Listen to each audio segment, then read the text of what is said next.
New at noon, a severe thunderstorm watch is now in effect from the Triangle area eastward. We have storms developing across the area right now. I'll show you whether or not you'll see any. North Raleigh development. City leaders want to rezone a busy part of the area to add more housing. Why neighbors say traffic and safety for a nearby school are big concerns. Plus, social media ban. A bill that would keep some teenagers off social media is being debated again today. What's being done to prevent younger teenagers from getting around this ban? Today is WRAL Weather Alert Day, and we have a new severe thunderstorm watch issued for parts of the area. It's been pouring here at the station the past 15 minutes. We can hear the rain on the rooftop. Good afternoon, everyone. I'm Renee Chu. I'm Chris Levingood. Thank you so much for joining us. This afternoon, we do have meteorologist Elizabeth Gardner, who's telling you about what's going on in terms of the severe thunderstorm watch. We also have the WRAL storm tracker out on the road with Kat Campbell inside there. We'll hear from her in a minute. Let's start with you, Elizabeth. How long is this exactly going to last for us? So the watch is in effect until 8 p.m., but we won't see severe weather across our area that long. They tend to, give it a wide breath because it's going to last, all the way over into eastern North Carolina. But for our viewing area, our severe threat is probably going to last until about 3 o'clock this afternoon, possibly later. We'll keep our eye on it. A watch means conditions are right for severe storms. Damaging winds with gusts up to 60 miles per hour or stronger are certainly possible. And the rain is scattered. We've had some heavy rain coming right through Raleigh, but we also have some scattered cells. Notice most of those are showing yellow and red. That means the rain's going to be very heavy. So far, I haven't been able to detect winds that were much above 25 miles per hour, but that certainly is likely to change, especially as the system moves closer to the I-95 corridor and eastward. It's going to move into an area that's much more conducive to some of these stronger storms. The rain's been coming down heavily, but it's also moving fast. So I like to see this rain, but don't get too excited about how much it actually is. We'll take a closer look at that coming up in just a few minutes. You can see where the storm tracker is right here, just north of Raleigh right now. And that's where meteorologist Kat Campbell is. And boy, I've seen so much rain falling on some of the cameras. And I imagine you're seeing the same thing too. The heavy rain is definitely the issue out here. We haven't seen much in the way of wind. We also have not seen any hail. There's been some purple on the radar, which can sometimes indicate hail. But you can see the car in front of us right now has their hazard lights turned on. We're at a stoplight, but there have been many cars that have had their hazards on driving in the heavy rainfall. At one point, with a lot of ponding on the roadways, we had to slow down to about 20 miles per hour in an area where the speed limit is closer to 45 miles per hour. So be careful if you are headed out today at noon. The wind, not too bad yet, but with that severe thunderstorm watch in place now, these storms could continue to ramp up as they head to the east. We'll be live with you in the WRAL Storm Tracker throughout the hour with updates on road conditions. Elizabeth? Kat, you can see she just started to move. She's on Capitol Boulevard, right close to the Beltline, heading northward. And of course, lots and lots of heavy rain. We come back here to downtown Raleigh. This is the Legislative Building. You can tell it is pouring out there right now. We love to see it. We have our cold front. This is what's creating the system, bringing us all this heavy rain. Wind damage is going to be our biggest threat for today, but east of I-95, we couldn't rule out a few isolated tornadoes. Large hail isn't going to be a big threat for us today. Let's check Futurecast. And as we move through time, you can see scattered showers and thunderstorms there at 2 o'clock. Notice by 5 o'clock, it's mostly over, but there could be one more round of some isolated showers or thunderstorms. I think at that point, once we get to around 3 o'clock or so, we're going to see the severe threat diminishing. It is a level 2 for our eastern counties and a level 1 here. We're going to see some big changes behind this front in terms of our humidity. We'll check that out coming up. All right, sounds good, Elizabeth. And folks, WRAL has you covered when it comes to tracking this severe weather. Be sure you have the WRAL News app installed on your phone for up-to-the-minute updates. New at noon, a key vote delayed for a decision that could impact traffic in a busy part of Raleigh. The city's planning commission did not make a decision this morning on a request to rezone part of Litchford Road near Millbrook Magnet High School for residential use. WRAL's Flynn Snyder is live outside Raleigh's municipal building. And Flynn, this plan could bring nearly 50 new homes to the area. Yeah, Renee, and neighbors who live nearby are opposed to it, saying the roads in the area are already overwhelmed. They can't handle the added capacity. They came here to the Raleigh Planning Commission's meeting, calling the 4-acre lot in question too small. Dozens of them wore red to show their concern. Many of those opposed live on Johnsdale Road, which is directly behind the site in question. This morning, neighbors laid out problems they say they already have on the roads, like speeding and wrecks on both Litchford and Johnsdale roads, partly from traffic from nearby Millbrook High School. They believe adding nearly 50 homes would worsen those conditions without improvements. Perhaps the answer is clear. Neither road can absorb this type of density without millions of dollars being spent increasing the capacity of both roads.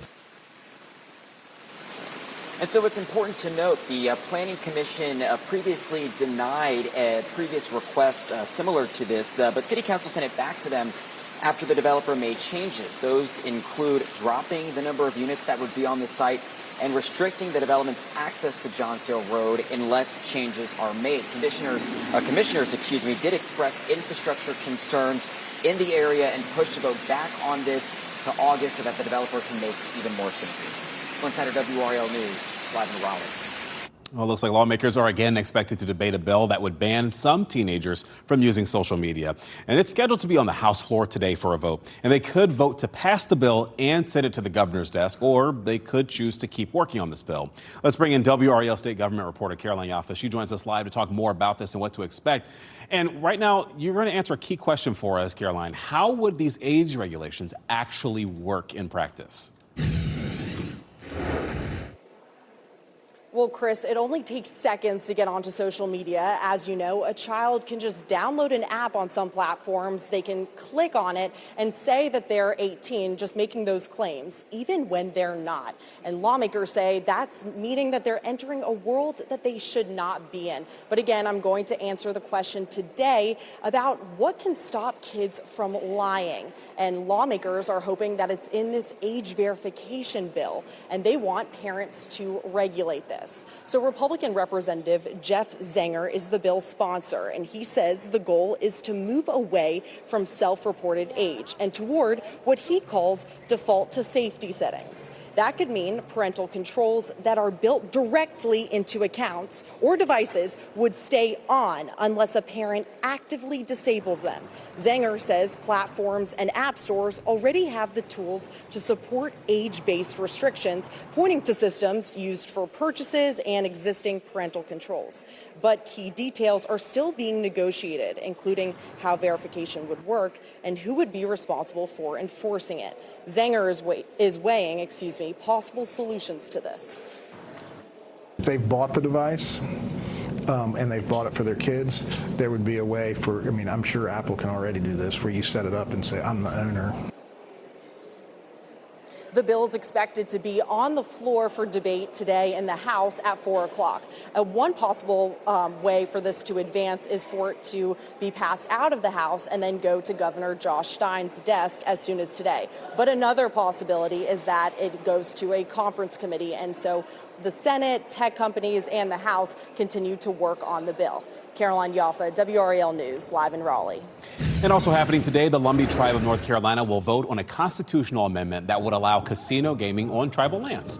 The tribal chairman says if it passes, they will build a casino in southeastern North Carolina. The tribe bought 240 acres off I-95 in Robinson County for that purpose. A new development in the search for Nancy Guthrie centers around a ransom note sent days after her disappearance. We previously reported on the existence of the note. What was in that note, though, was not known until now. WRAL's Ken Smith joins us now with more on the note and another plea from Today Show anchor Savannah Guthrie, desperate to find.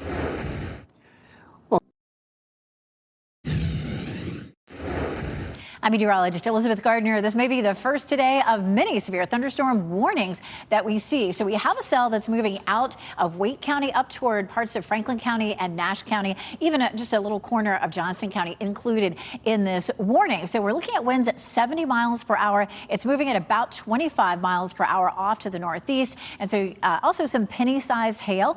Penny-sized hail may not do a lot of damage, but definitely those 70 mile per hour winds could knock down trees and power lines. So So looking at Zebulon, Rollsville, Wake Forest, over toward Lewisburg, up 64 toward Rocky Mount. Those are the areas that are going to be impacted by this warning. Again, that lasts all the way until 1:15, so about an hour or so. I feel confident that we'll see more of this as we see the system edging farther to the east. It's a little bit more unstable, and we may have more warnings posted. Coming up, we're going to talk more about the timeline for storms and whether you'll see any of those. Okay. Alrighty.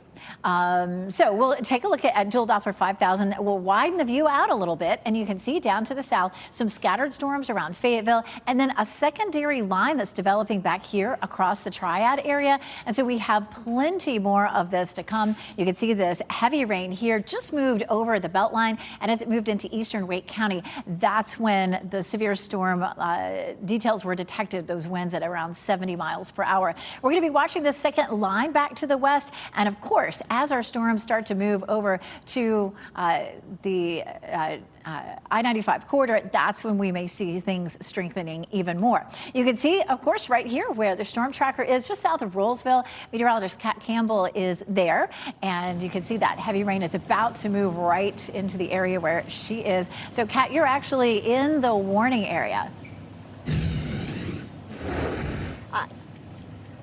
I am. We are traveling to the northeast on 401 right now within the severe thunderstorm warning. We have not seen any hail, and the winds have gusted at times, but we have not seen any wind gusts of that 60-mile-per-hour variety, which is the main reason why the National Weather Service issued the warning. However, the rain has been heavy and even torrential at times, especially just east of where we are on 401 right now. And that heavy rain is about to cross into Franklin and Nash counties. So the folks there who are out on their lunch break right now, beware. People were traveling with their hazards on earlier, and we saw some ponding and even hydroplaning on the road. So take it slow. Elizabeth?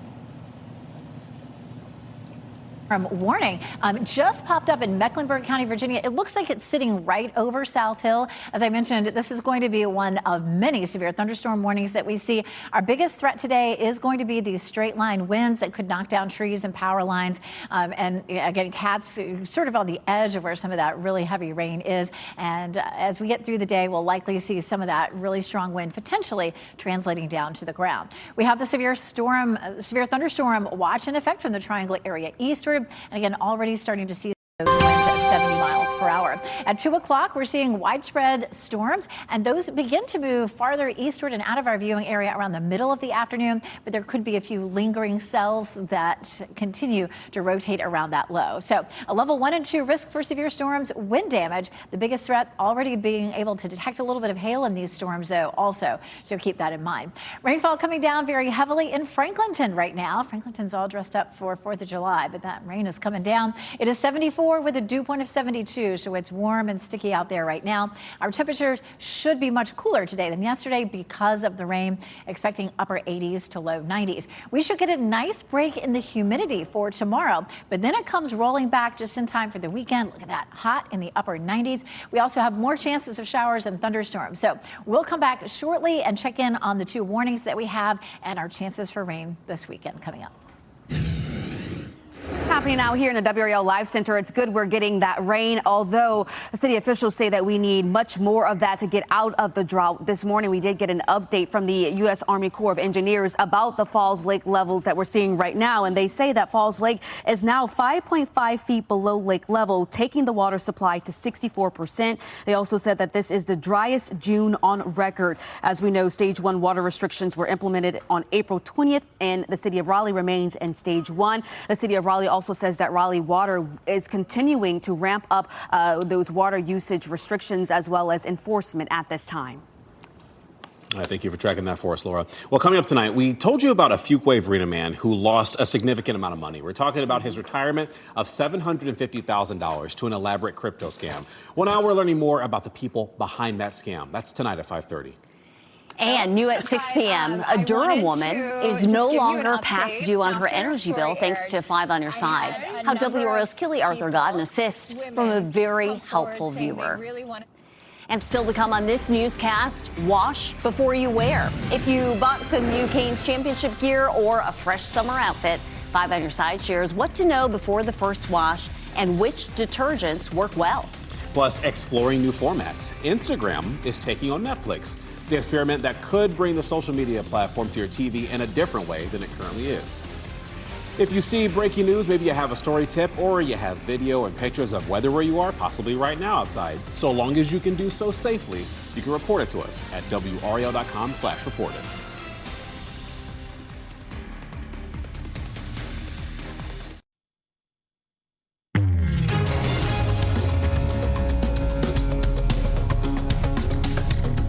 If you're taking advantage of summer sales to refresh your closet, 5 Under Side's Alex Littlehales shares what you need to know before washing your new purchase and which laundry detergents stand out from the rest. Even if new clothes look clean, Consumer Reports says they should always be washed before you wear them. It might seem unnecessary to wash all the new clothes you buy, but there are really good reasons to do it. For example, chemicals from the manufacturing and finishing process can still be on the fabric, and for someone with sensitive skin, that can cause irritation. And babies can be even more vulnerable. Their skin is thinner and more absorbent than adults, making them more sensitive to chemicals that may still be lingering in brand new clothing. So you're not just wearing a new outfit, you're wearing everything it picked up along the way. Many clothes travel thousands of miles before reaching you from factories, warehouses, shipping containers, and store shelves, where they are unpacked, handled, and even tried on by other shoppers. Along the way, your new clothing may collect dust, dirt, bacteria, and even insects before ending up in your closet. So what's the safest way to wash new clothes? Consumer Reports laundry expert Richard Handel has a few key tips. Wash clothes with similar colors together. Some brightly colored garments can bleed or fade during the first wash. Washing in cold or cool water and the gentle cycle can minimize that and also reduce the risk of shrinking. And then I also use a special detergent to make sure that I'm not having a reaction. 2 top tested picks for gentle detergent from Consumer Reports: Persil Free and Sensitive and Costco's Kirkland Signature Ultra Clean Free and Clear. And before tossing anything in the washer, check the care label. Following those instructions can help your clothes last longer. Alex Littlehales, 5 on your side.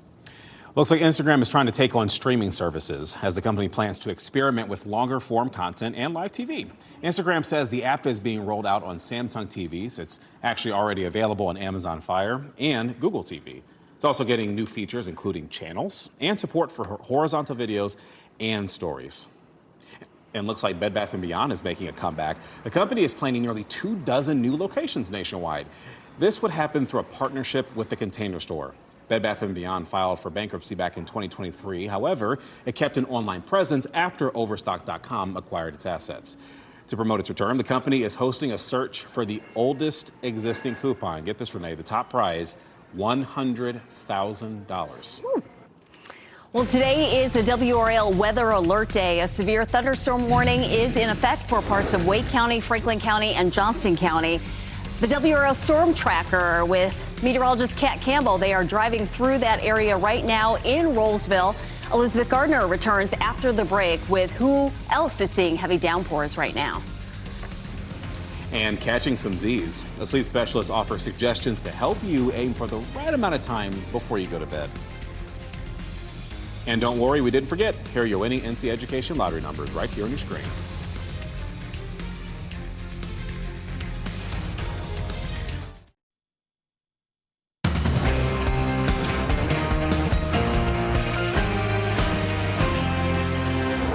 All right, let's go ahead and take you out live right now to the WRAL storm tracker. We've got meteorologist Kat Campbell in there right now on Highway 98, and she is in Franklin County, headed toward Bunn, and you'll see the rain is coming down there right now. She said in her last report, not seeing any hail, but yes, the rain is coming down.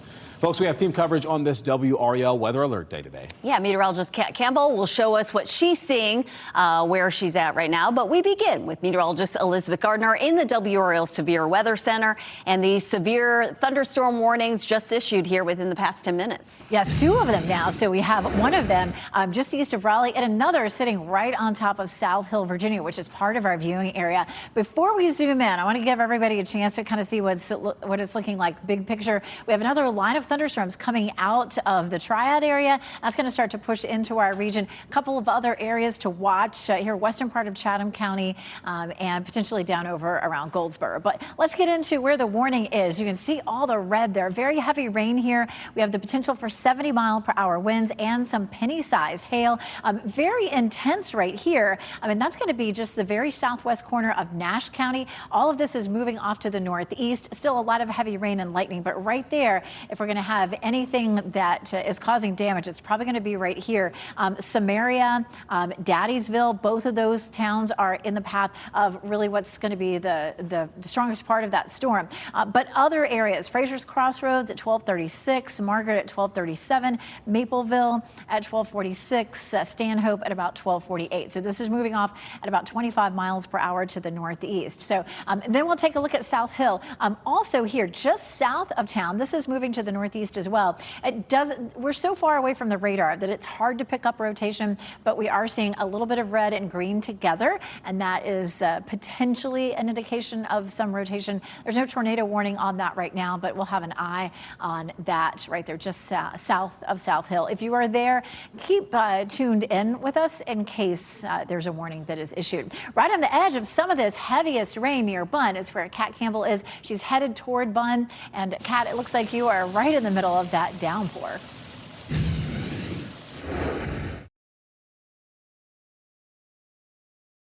It's getting loud in here with the heavy rain coming down. Let me show you a look from the dash cam camera here on board the WRAL Storm Tracker.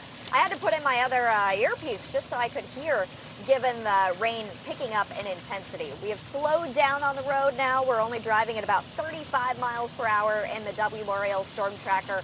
We are on Highway 98 within the severe thunderstorm warning in Franklin County, and we will continue to travel east, likely crossing into Nash County here pretty soon. We'll keep you updated on road conditions throughout the lunch hour, but be careful if you are traveling. The roads definitely have some ponding on them, and folks are definitely traveling slow as well. Elizabeth? Well, looking at the sides of the road there beside you, Kat, too, you can see a lot of standing water even out in some of those ditches. And this rain is coming down so heavily that it's possible in a few places that tend to flood really easily that we could have some minor flash flooding. So keep your eye out for that as well. This is a look at Lewisburg, also in the warning. And the rain is coming down steadily here, but not as heavy as where Kat is. We do have a severe thunderstorm watch in effect for the viewing area from the Triangle area eastward. Definitely along and east of I-95 is where we may have a better chance of some stronger thunderstorms and the potential for some isolated tornadoes. This is a look at our threat as we get through the rest of the afternoon. It does start to die down around the middle of the afternoon. Coming up, we're going to talk more about our forecast and how much rain we could see total. Here in the Live Center, we're beginning to get some damage reports for viewers coming in. We also have some new video from a videographer who was traveling on Glenwood Avenue, and you can see here some flooding here. This is on Glenwood Avenue near Roanoke Park Drive, and you can just see how much water here is in this area already beginning to gather on the roads there. So, of course, if you're traveling, be mindful of what you're seeing. What we're dealing with right now is that heavy rain coming down. Take it easy, take it slow as you're heading out. You also heard from Kat Campbell showing you another perspective from the WRAL Storm Tracker.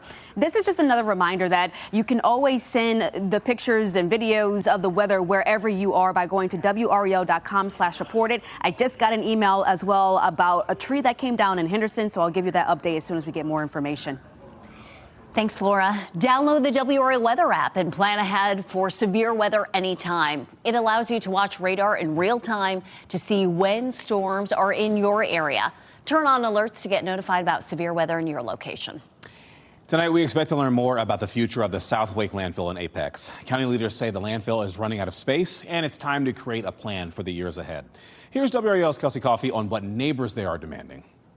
You expect to smell something since this is a landfill, but neighbors here say that the scent is just overpowering. We spoke with one woman who lives just about a half a mile away from here, and she says that whenever you step out of her front door, the scent hits you like a wall. Tonight, we're expecting to learn more about the future of the South Wake landfill. Drone 5 video captures this landfill that we've been reporting on since it opened back in 2008. A recent study evaluates new options for the area. area. Wake County Solid Waste Director John Robinson says the landfill is running out of space and action is needed now to prepare for the future. Right now, the county is primarily considering 3 options: get a new landfill, ship solid waste out of the county, or build a waste energy facility. For most folks, you put your waste in your garbage can at your street and you forget about it.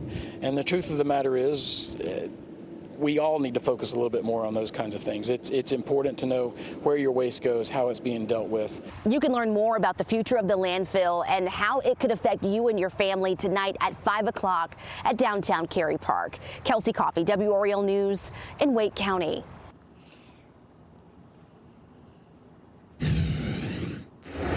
Commissioners in Durham County have approved new rules to make future development moratoriums easier. The decision comes as communities across North Carolina debate the benefits and impacts of data center growth. Now, this does not create a data center moratorium in Durham County. It does, however, make it easier for local governments to approve one. Both outside and inside last night's commissioners' meeting, people shared their thoughts on data centers and the importance of listening to community feedback. We're here to fight against big tech, dirty real estate, and dirty energy. All 3 of these industries come together, are profiting off toxic data centers at all of our expense, and we're here to say no more. I want to see our leaders in our community really demonstrating that they care for the people of the community, and part of that is really giving us the time. This vote comes just days after the Durham City Council approved a 12-month pause on new data centers and cryptocurrency mining. WRAL has covered several towns and counties that have done the same. A breakdown can be found on WRAL.com. Well, another celebration is planned for the Carolina Hurricanes today, but this time it's on a smaller scale. A group from the team is expected to bring the Stanley Cup to the state legislature today, and lawmakers in the House and the Senate are set to honor the team this afternoon during brief sessions.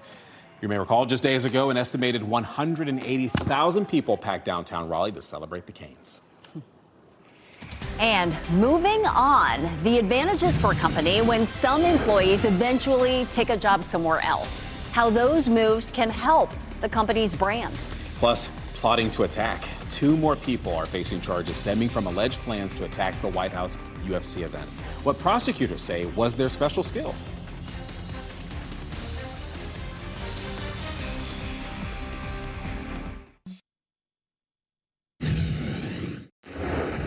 This afternoon, state lawmakers plan to take up legislation that would make dozens of changes to North Carolina's tax laws, and the effects could be felt across the entire state. The state Senate will take a final vote on Senate Bill 595. Under the bill, sports bettors could pay more in taxes. Timber farmers who lost trees in Hurricane Helene could get bigger tax breaks, and vape stores could get new oversight. You can read more about the bill on WRAL.com. The Trump administration cannot use Social Security data to cut people from voter rolls. That's the ruling from a federal judge. The judge said the administration violated federal protections when it overhauled a citizen data program so that it could be used to purge people from the voter registry. Trump officials were using the SAVE program to find foreigners on state voter lists. The judge says the federal government is trampling on privacy rights of American citizens in a manner that threatens the sacred right to vote. Leaving your current job isn't exactly a bad thing. Some employers are now seeing the value in workers who have moved on. Management experts say so-called job hoppers can help grow employment. Experts say that when companies treat workers well on the way out, they could expect good reviews on job sites such as Indeed and Glassdoor. Wow, who would have thought? Instead of becoming mad about a worker who's moved on, industry specialists say that companies should take pride in having invested in the employee. Most of the time when people leave your company, they are often some of the most important brand ambassadors in terms of your employer brand. So meaning, what do people think you would be like as an employer? Hold on. So you treat them well on the way out, and then they'll say good things about your company and your brand? Man, that's radical thinking, but all right, Mr. Expert. Others also recommend companies create alumni groups to foster networking opportunities with former workers. Happening now here in the WRAL Live Center, we now have around 1,200 customers without power in Raleigh. This is a look at the Duke Energy outage map, and you can see the area impacted here. This is near Six Forks Road, around Lynn Road, in this area where several neighborhoods reside. So when I click here on the map, it says that the current outage, they're working right now, crews working at the time, but the cause is currently unknown. The estimated time of restoration, you can see around 2:45 p.m. So working to gather more details on exactly what caused the outage, but we know that we do have those storms rolling through the area. So we'll have much more team coverage coming up after the break.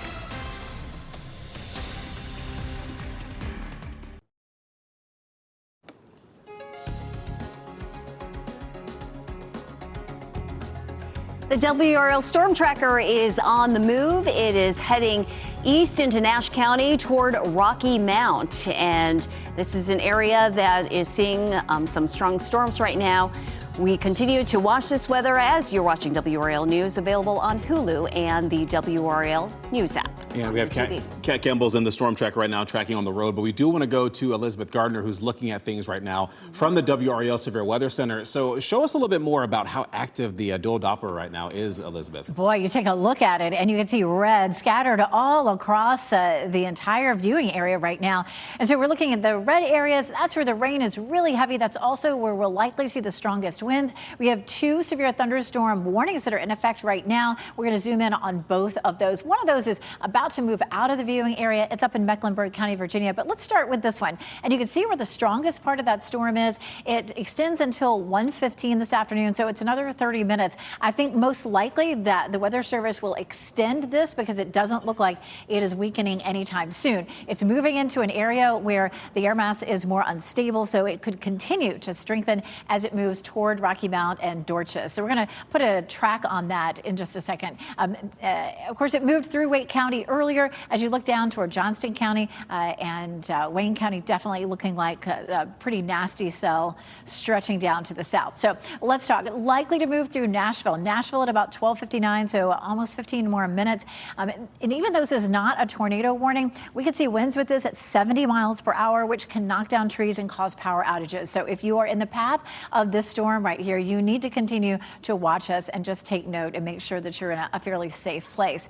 Sandy Cross 103, Aventon at 1:15, Castalia at about 12:53. All those towns potentially in the path of that storm. We have another severe thunderstorm warning. This one expires at 1 o'clock. It's about to cross the line out of South Hill into the next county over, which is not part of our viewing area. But it definitely has looked interesting. Not really a hook echo showing up there, but definitely a little bit of green and red. The red's not looking as quite as interesting as it was before, but this storm is quite a long way from the radar, so sometimes it can be hard to pick up any spin in the atmosphere. So we'll take a look. Oh, there's Kat. Oh, I didn't mean to. Let me back up.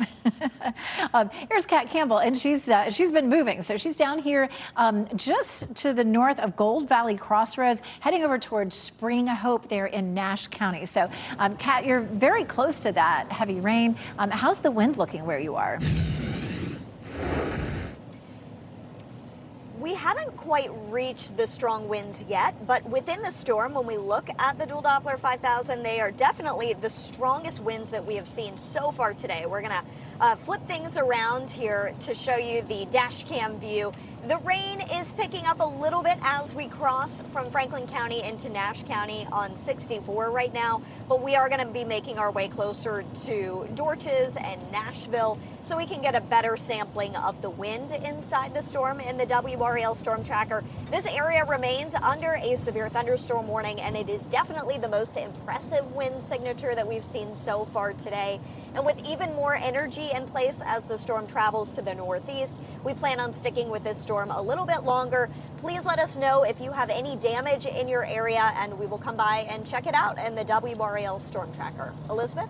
Thanks, Kat. Be careful out there. Of course, with these strong winds, we could have some trees down, and I know you'll be safe. I wanted to show you this. This is a look at the rainfall rate. We've seen Kat driving through some very heavy rain. We've seen that on our cameras as well. Now, this is just a snapshot of the radar estimate, and so it gives you a sort of an idea. So as much as almost 4 inches an hour in that cell, that Kat is in right now that's north of Rocky Mount. Also over here in parts of Chatham County, it's been higher than this. I think when I pulled it up, it was closer to 4 inches an hour, but I had to set it. And of course, these cells are all moving.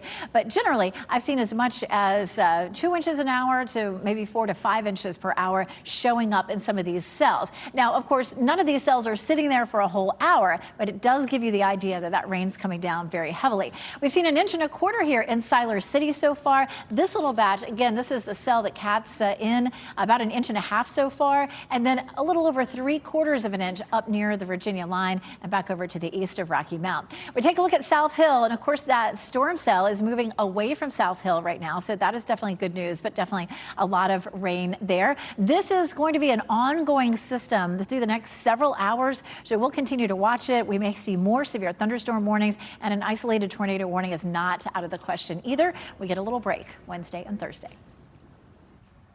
And here in the Live Center, we're beginning to get more of those photos coming in from viewers of storm damage that they are beginning to see, specifically here in Henderson. April from Henderson sent us this photo of a tree that came down in her backyard in the last half hour here. You can see with that photo there. Of course, she says that strong winds caused that tree to come down. And we know the impact that strong winds can have when it comes to severe weather, especially on the power grid.